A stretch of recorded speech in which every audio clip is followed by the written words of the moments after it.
in the property is just not there anymore. So a bank, I mean, as a matter of policy, you know, it would be foolish for there to be any legislation that would require a bank to accept an asset that's worth less than what's owed.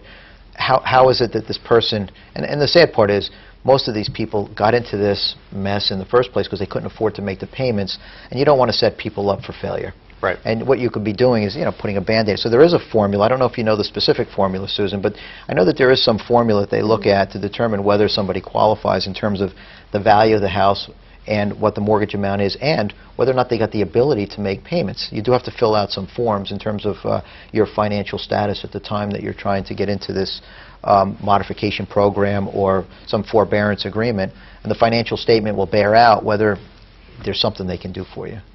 Now, are there special collection restrictions based on vocation?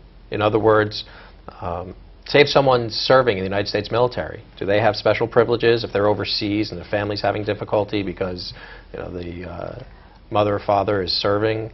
Unfortunately, I'm not aware of any special conditions. The only thing that I do know that in a foreclosure proceeding or almost in any judgment collection proceeding, you do have to file what's called a non-military affidavit of service, because you have to give notice to the debtor, in this case whether it be the homeowner, the person who owes on the credit card bills, etc.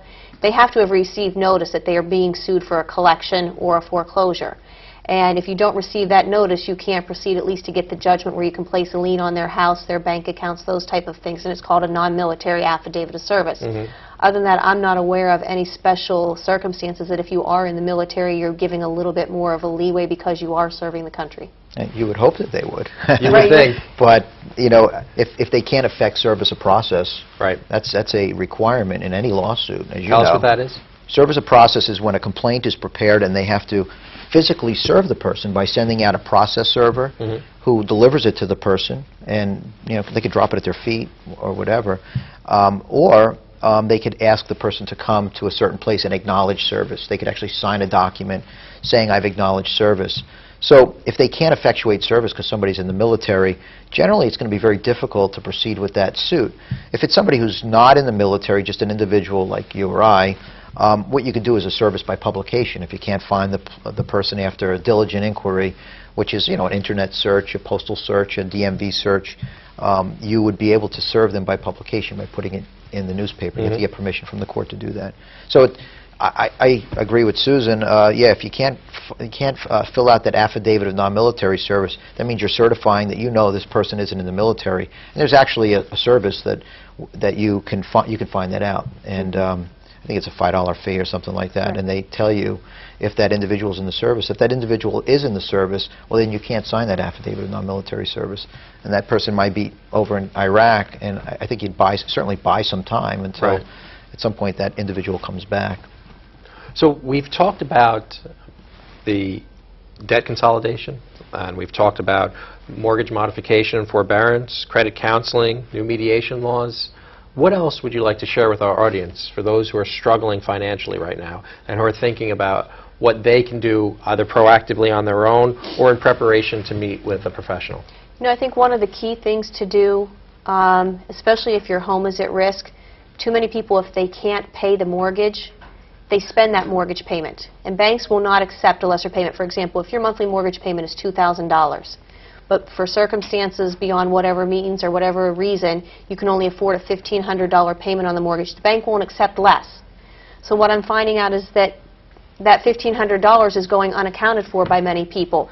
What they should do is put that $1,500, if nothing else, in a separate bank account so they don't touch it, because when you want to do the mortgage forbearance, the mortgage modification, a lot of times they're asking you for a good faith payment to enter into this. So if you set some money aside, you can say, well, listen, okay, if you'll let us do this, we have actually set some money aside.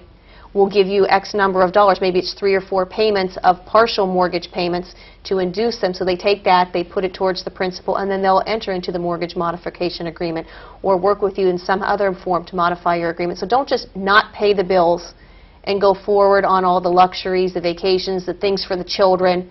Put some aside, because as you need to negotiate, whether with the mortgage company, the credit card company, most of them will want a showing of good faith from the consumer. And that's the best route to go, putting it in a separate account so you don't spend it. Well, without mentioning specific bank names, can you tell us if there are some banks who are easier to deal with than others, or are they pretty uniform? No, some are a little more easier and some are a little more difficult. It depends on the circumstance. The banks that bought a lot of these what we call subprime lenders, and the banks that have gone out of business, and without saying any of those names, the banks that have inherited them, like your bigger banks, your Chase, your Wells Fargo, and they bought these banks that have now folded, they might be more willing to work because the banks are out of business. The documentation may have gotten lost. They may not have the ability to go forward with the assignment. So they might be able to work. That's not saying they will, but because the bank is out of business, anything you get on the book for a defunct corporation is always a positive at that point going forward. So, Chris, what do you have to say about it? I would just suggest that an individual who is faced with a crisis, that they step back and take a deep breath, don't panic. There's ways to deal with it. We see individuals coming in pretty much on a daily basis now, and it seems like we're always able to work something out.